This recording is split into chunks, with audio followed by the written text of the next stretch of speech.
Hello dear students, welcome back to YB biology classes. आज की class में हम बात करेंगे सिस्टोसोमा या फिर ब्लड फ्लूक के बारे में।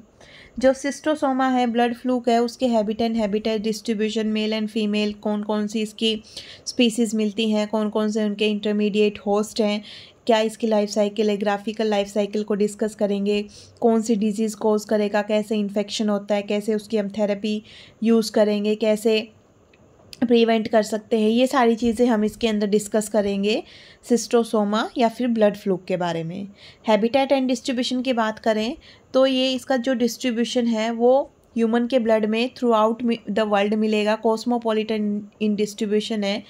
इजिप्ट की जो टोटल पॉपुलेशन है उसका 60% पॉपुलेशन इससे अफेक्टेड मिलेगी।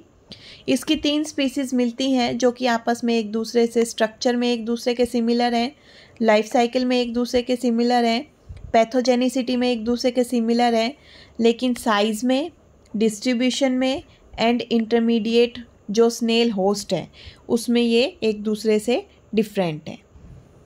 और कौन कौन सी ब्लड वेसल में ये रहेंगी उसमें ये डिफरेंट है। तो 3 स्पीसीज़ इसकी कौन सी है? Schistosoma haematobium, Schistosoma mansoni, Schistosoma japonicum. ये तीनों साइज़ में डिफरेंट है कि जो इनका मेल है वो 10 to 15, 6 to 10, 10 to 20, female 20, 7 to 14 and 26 mm size है। हिमेटोबियम पेल्विक वेन में रहेगा, इन्फीरियर मीजेंट्रिक वेन में रहेगा mansoni. Japonicum in hepatic portal and superior mesenteric vein में रहेगा। ब्यूलिनस स्पीसीज इंटरमीडिएट होस्ट है ऑफ सिस्टोसोमा हिमेटोबियम का। मानसोनी का प्लेनोर्बिस स्पीसीज का इंटरमीडिएट होस्ट है स्नेल। ओनको मिलेनिया स्पीसीज का जो होस्ट है इंटरमीडिएट होस्ट स्नेल वो जैपोनिकम का इंटरमीडिएट होस्ट है। डिस्ट्रीब्यूशन की बात करें तो हिमेटोबियम अफ्रीका, ऑस्ट्रेलिया, इराक में मिलेगा। मानसोनी अफ्रीका एंड अमेरिका में मिलेगा। Japonicum Philippines, China and Japan में मिलेगा। मॉर्फोलॉजी एंड लाइफ साइकिल की बात करें तो दीज आर यूनिसेक्सुअल, मेल और फीमेल अलग अलग मिलेंगे और मेल एंड फीमेल में हम आराम से इन्हें सेक्सुअल डाइमोर्फिज्म शो करते हैं। ये इन्हें आराम से देख के मेल कौन सा है फीमेल कौन सी है पहचान सकते हैं। जो मेल फ्लूक है वो सिलेंड्रिकल है, लंबा है एंड परमानेंटली उसके अंदर उसकी जो गायनेकोफोरिक कैनाल है उसमें फीमेल परमानेंटली रहेगी। जो गायनेकोफोरिक कैनाल है वो इसकी जो बॉडी है, वेंट्रल साइड की बॉडी है, उसकी इनवार्ड फोल्डिंग की वजह से बनता है जस्ट बिहाइंड द एसिटाबुलम। इसके अंदर हर एक जो मेल और फीमेल है उसमें 2 सकर्स मिलते हैं, एक तो एसिटाबुलम और दूसरा oral sucker. Oral sucker mouth के चारों ओर, acetabulum ventral side of body पे मिलेगा। बॉडी सरफेस इनकी रफ एंड स्पाइनी है। ये इंटरनल फर्टिलाइजेशन शो करते हैं। इनके अंदर कैप्सूल फॉर्मेशन होगी। कैप्सूल्स रिलीज किए जाएंगे या तो यूरिनरी ब्लैडर में या फिर इंटेस्टाइन में by the bursting of vein and are discharged out of man body along with urine और फीकस।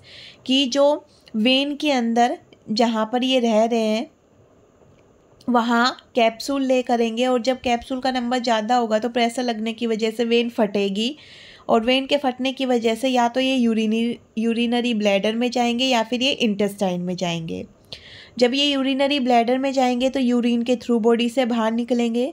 जब ये इंटेस्टाइन में जाएंगे तो फीकस के थ्रू बॉडी से बाहर निकलेंगे। जो हर एक कैप्सूल है उसके अंदर मिरासीडियम लार्वा की डेवलपमेंट चलेगी। जो मिरासीडियम लार्वा है वो बॉडी से बाहर निकलने के बाद एग कैप्सूल से बाहर निकलेगा। कैप्सूल से बाहर निकलेगा तो ये अपने इंटरमीडिएट होस्ट को ढूंढेगा, स्नेल को, और उसमें एंटर करेगा। स्नेल में जाने के बाद ये स्पोरोसिस्ट में खुद को कन्वर्ट करता है। Undergo polyembryony to form second generation of sporocyst and then directly furcocercaria. कि जो स्पोरोसिस्ट है वो पॉली एम्ब्रियोनी शो करेगा और उसके बाद में अपनी नेक्स्ट जनरेशन ऑफ स्पोरोसिस्ट बनाएगा। उसके बाद में वो एक नेक्स्ट जनरेशन बनाने के बाद स्पोरोसिस्ट के अपने नंबर बढ़ाने के बाद फर्को सर्केरिया में कन्वर्ट होगा। कि सर्केरिया लार्वा विद फोक्ड टेल, उसको क्या नाम देते हैं? फर्को सर्केरिया। यहाँ पर कोई रीडिया स्टेज नहीं बनती। जो फर्को सर्केरिया है वो मेटा सर्केरिया में कन्वर्ट नहीं होगा, मतलब मेटा सर्केरिया भी स्टेज नहीं है। और जो फर्कोसर्केरिया है वो डायरेक्ट स्नेल की बॉडी से बाहर आएगा ओपन वाटर में। कि जो adult male and female fluke हैं, male sperm female ovum release करेंगी, इनका फर्टिलाइजेशन होगा, जाइगोट बनेगा इन कैप्सूल। ये इंटेस्टाइन में आएंगे या फिर यूरिन में आएंगे। एम्ब्रियोनेटेड कैप्सूल हैं, बॉडी से बाहर निकलेंगे। उसमें से निकलेगा मिरासीडियम लार्वा हैचिंग आउट होके।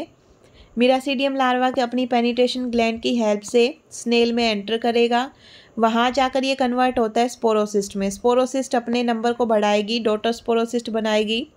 स्पोरोसिस्ट फर्दर फर्कोसर्केरिया में कन्वर्ट होगा। फर्कोसर्केरिया बाहर निकलेगा स्नेल की बॉडी से ओपन में, और वहाँ से ये जो होस्ट है, प्राइमरी होस्ट है, उसकी स्किन के थ्रू पेनिट्रेट करके उसकी इंटेस्टाइन में पहुँचेगा। इन्फेक्शन की बात करें तो जो ह्यूमन का इन्फेक्शन है वो डायरेक्ट होगा, जिसके अंदर जो सर्केरिया लार्वा है वो पेनिट्रेट करता है ह्यूमन की स्किन से, generally through foot with the help of penetration gland during bathing और वॉशिंग।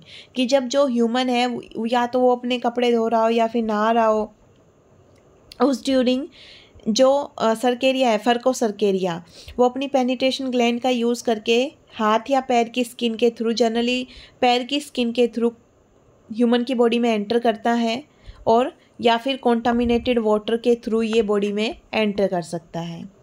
डिजीज़ एंड सिम्टम की बात करें तो जो फर्कोसर्केरिया है, जब वो बॉडी में पेनिट्रेट करेगा, अंदर घुसेगा, तो वहाँ पर स्किन इन्फ्लेमेशन कॉज होता है। जो कैप्सूल है वो इंटेस्टाइन की वॉल में पेनिट्रेट करेंगे, जिसकी वजह से हीमोरेज एंड डायरिया कॉज होगा।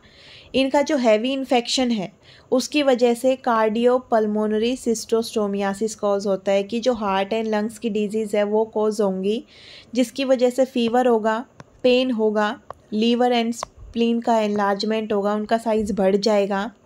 जो ब्रेन है, लंग्स हैं, हार्ट एंड गोनेड्स हैं, वो अच्छे से काम नहीं करेंगे, जिसकी वजह से improper physical, mental, sexual growth होगी, और फाइनली ऑर्गेनिज्म की, मैन की डेथ हो जाएगी अगर इसे ट्रीट नहीं किया गया तो। सिस्टोसोमा ब्लैडर में इंजरीज कॉज कर सकता है, ब्लैडर स्टोन कॉज कर सकता है, हिमेटोयूरिया की यूरिन के अंदर ब्लड की प्रेजेंस आ सकती है due to presence of schistosoma in our body. Prevent कैसे कर सकते हैं? प्रोफाइलेक्सिस क्या है, प्रिवेंशन क्या है? कि ह्यूमन के फीकस का अच्छे से डिस्पोज करें, उस वाले पानी में ना नहाएं जहाँ पर स्नेल ज़्यादा मिलते हों, स्नेल्स को किल कर दें। Antimony compounds as an therapy, हम जो ड्रग है उनका हम यूज़ कर सकते हैं। ये मेल है, इसके अंदर इसकी जो गायनेकोफोरिक कैनाल है इसमें ये फीमेल रह रही है। यहाँ पर माउथ के चारों ओर ओरल सक्कर, ईसोफेगस, ये एसिटाबुलम के जस्ट नीचे गायनेकोफोरिक कैनाल की ओपनिंग है, जिसके अंदर ये फीमेल है। ये मेल गायनेकोफोरिक कैनाल, इसके अंदर ये फीमेल के अंदर योग ग्लैंड, यहाँ ओवेरी, और ये पूरी फीमेल की बॉडी है। तो फीमेल की बॉडी मेल के कंपैरिजन में बड़ी है। ये हमने पूरा डिस्क्रिप्शन देखा, कंप्लीट किया सिस्टोसोमा को। सिस्टोसोमा के बारे में इतना ही कि हैबिटेट, कौन कौन सी स्पीसीज़ प्रेजेंट है, कैसे इसके मॉर्फोलॉजिकल फॉर्म है, मेल कैसा दिखेगा, फीमेल कैसी दिखेगी, मेल की गायनेकोफोरिक कैनाल में फीमेल कैसी रहेगी, इनकी जो आउटर बॉडी है वो रफ है, उसके ऊपर छोटे छोटे से स्केल्स प्रेजेंट होते हैं। ये 2 होस्ट का यूज़ करता है, प्राइमरी होस्ट, सेकेंडरी होस्ट है, इंटरमीडिएट होस्ट इसका स्नेल है, और जो प्राइमरी होस्ट है वो इसका मैन है। तो ये हमने कंप्लीट इसके बारे में पूरा डिस्कस किया, इसकी लाइफ साइकिल को डिस्कस किया, पूरी ये ग्राफिक लाइफ साइकिल इसकी ड्रॉ की। Thank you for watching my videos.